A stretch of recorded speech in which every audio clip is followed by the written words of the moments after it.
Rail परिवार के सभी छोटे तथा बड़े भाइयों को आपके भाई पुष्पेंद्र का नमस्कार। अभी हमारे रेल पर सतना रेल परिवार में विगत 2 दिनों से या इसके भी पहले से जो घमासान मचा हुआ है उसमें बहुत बड़ी बड़ी बातें की जा रही। पोस्टर में भी मैंने देखा साफ छवि, मुझे बहुत हंसी आई। उसके पीछे का कारण क्या है? जो लोग ऑलरेडी गले तक दलदल में घुसे हुए हो और वो जब साफ छवि का वादा करें तो हंसी का आना स्वाभाविक ही। अभी बहुत ज्यादा दिनों की बात नहीं हुई है, करीब 1.5 साल पहले अक्टूबर 2021 से लेकर के जनवरी फरवरी 2022 तक, उसके पहले जिस नेता को मजदूर मसीहा नाम से डॉक्टर आरपी भटनागर को हमारे विरोधी यूनियन के जो हमारे अध्यक्ष थे उन्हें मजदूर मसीहा के नाम से प्रचारित किया जाता था और अचानक ही वो खलनायक बन गए। खलनायक क्यों बन गए? क्योंकि उन्होंने एक गबन को सामने लाया। वो गबन क्या था आइए देखते हैं, आपकी याद को थोड़ा सा ताजा कर देते हैं। मामला कुछ ऐसा था, 76,50,000 रुपए का मामला था जो कैटरिंग के और एक चपरासी के नाम पर पैसा ट्रांसफर किया गया था। यह उस समय के पेपर की न्यूज है, इसको आप लोग अच्छे से पढ़ लीजिएगा, पुरानी यादें काफी हद तक ताजा हो जाएंगी। अब क्या यह मामला वास्तव में केवल 76 लाख रुपए का था? नहीं। हम चलते वर्ष 2003 में, जब भारत सरकार के द्वारा रेल प्रबंधन को बेहतर बनाने के लिए कुछ नए जोनों का गठन किया जाता है और उसमें से एक जोन हमारा WCR रहता है। 3 मंडलों को मिलाकर के, भोपाल, कोटा और जबलपुर को मिलाकर के हमारा नया मुख्यालय बनता है जबलपुर।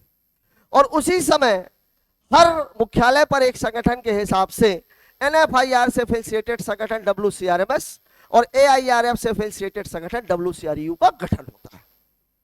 दोनों ही संगठनों के पास शुरुआत से ही अगर देखा जाए तो फाइनेंस के नाम पर कुछ भी नहीं होता।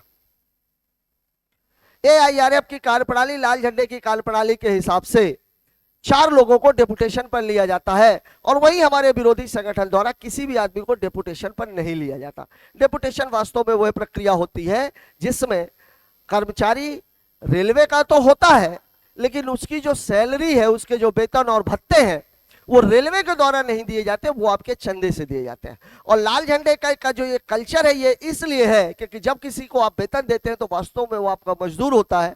इसीलिए मंडल सचिव और हमारे जो महामंत्री हैं उनको ये याद होना चाहिए कि उनको वेतन मजदूर दे रहा है। हमारा जो मजदूर है वो अपने खून पसीने की कमाई से उन्हें वेतन दे रहा है, इसलिए वो उनका काम करने के लिए बाध्य है। आप उन्हें रात को 12 बजे से लेकर के 24 घंटे में किसी भी समय कभी भी कॉल कर सकते हैं और अपनी समस्या के बारे में उन्हें बता सकते हो और उस समस्या का निदान करना उनकी मजबूरी। 4 लोगों को डेपुटेशन पर लिया जाता है। अगर आज की महंगाई के हिसाब से देखें, अगर एक व्यक्ति के वेतन को औसतन 1 लाख रुपए मान करके चला जाए, मतलब 12 महीने के वेतन का 48 लाख रुपए। और मैं बात कर रहा हूं वर्ष 2003 की। अगर 4 लाख के हिसाब से हम देखें तो 4 लाख गुणे 12 और 20 साल हो चुके हैं गुणे 20, मतलब ये टोटल होता है 9 करोड़ और 60 लाख रुपया। और आज भी WCRU के पास आपके चंदे का 8 से 10 करोड़ रुपए बचा है। अगर एक मोटा मोटा अगर हम देखें, अगर मैं इसको 8 करोड़ भी मान करके चलूं, मतलब जो टोटल मामला है वो है 17 करोड़ और 60 लाख रुपए का। और जो हमारा विरोधी संगठन है उसके पास वास्तव में है कितना? लगभग 1 करोड़ रुपया। अगर हम इसको देखें तो जो टोटल फर्क है वो है 16 करोड़ 60 लाख। इनके यहां अभी कुछ वर्षों से केवल एक आदमी डेपुटेशन पर है। अगर हम उसका खर्चा भी निकाल दें तब भी मोटा मोटा अगर देखें तो ये 15 करोड़ रुपए का सीधा सीधा गबन है। आखिर ये आपके चंदन की, आपकी मेहनत के 15 करोड़ रुपए कहां खर्च किए इन्होंने? क्या इनको यह हक बनता था कि उस पैसे को वो अपने निजी उपयोग में खर्च कर सके? अभी आपने देखा होगा भोपाल की एक न्यूज एजेंसी ने इस बात को छापा था कि इनके महामंत्री अशोक शर्मा 20,000 रुपए माइलेज का भुगतान लेते हैं, जबकि वो पिछले 3 साल से डेपुटेशन पे है, वो 20,000 रुपए आपके चंदे से जाते हैं। ये 15 करोड़ रुपए इन्होंने कहां खर्च किए? क्या इनके किसी भी पदाधिकारी के पास, छोटे से लेकर के बड़े तक के पास, इस पैसे का कोई भी हिसाब किताब है? और अगर आंदोलनों का देखा जाए तो आंदोलनों का अनुपात 100:1 है। मैं आपको बता दूं, सन 1948 जब से NFIR का गठन हुआ है, तब से लेकर के आज तक इस संगठन का इतिहास गद्दारी के सिवाय कुछ नहीं रहा। जब कभी भी मजदूरों ने बड़ा आंदोलन किया, चाहे बात सन 1960 की हो, बात 1965 की हो, बात 1974 की हो, जब कभी भी मजदूरों ने अपने हक के लिए सरकार से लड़ने का काम किया, इस संगठन ने हमेशा ही कर्मचारियों के पेट पे छुरा घोंपने का काम किया। इतिहास गवाह है। पैदा होने से लेकर के आज तक ये एक ऐसा आंदोलन बता दे जो इन्होंने मास लेवल पर किया हो और कर्मचारियों के हित में किया हो। हाँ, 74 की हड़ताल का भरपूर फायदा इनके पदाधिकारियों ने उठाया, जब लॉयल वर्कर के नाम से इन्होंने रेलवे कर्मचारियों को नौकरी मिली। अब मैं आपको बता दूं, इस 15 करोड़ रुपए के पैसे आपके और हमारे सभी रेल कर्मचारियों के साथियों के चंदे के पैसे थे।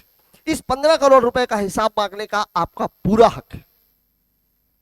अगर हम आगे जाए, सतना रेल परिवार की बात करें, जब मैं रेलवे में आया तो हमारे रेल परिवार के किसी भी सदस्य पर अगर कोई विपत्ति आती थी तो हम सारे साथी एक साथ होकर के उसके लिए कुछ एक मदद की राशि इकट्ठा करके उनके घर तक पहुंचाने का काम करते थे।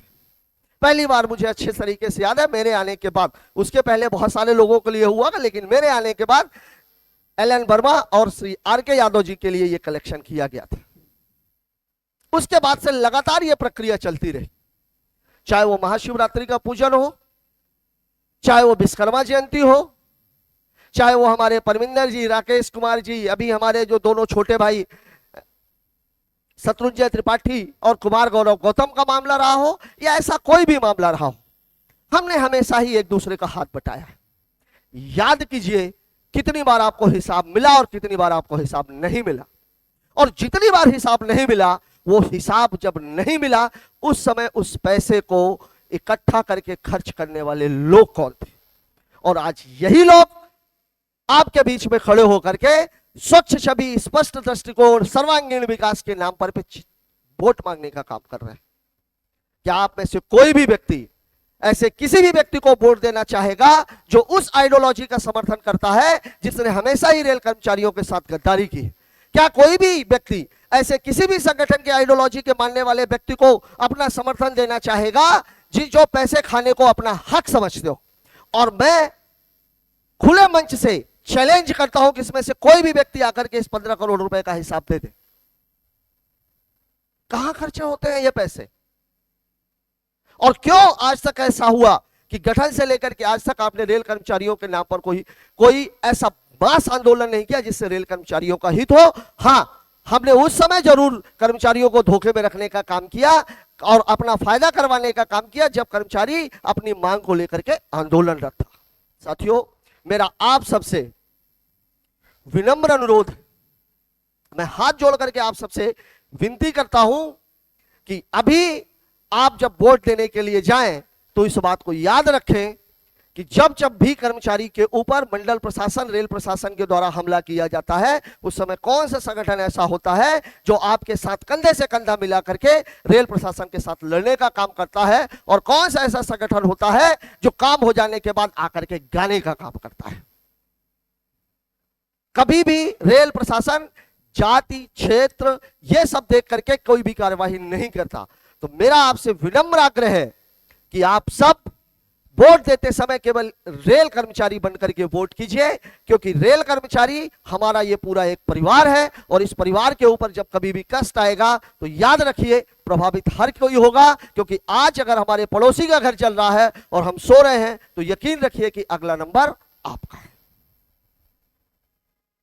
आप हमारे ये साथी, 9 साथी जो आपके सामने हैं, ये सब आपके बीच सालों से काम कर रहे हैं, और मैं दावे के साथ कह सकता हूं कि इनमें से किसी भी एक भी व्यक्ति के ऊपर 1 रुपए का मामला आप ये नहीं कह सकते कि इन्होंने गबन किया है। बहुत सारे मामले का नेतृत्व हमारे इन साथियों ने किया है।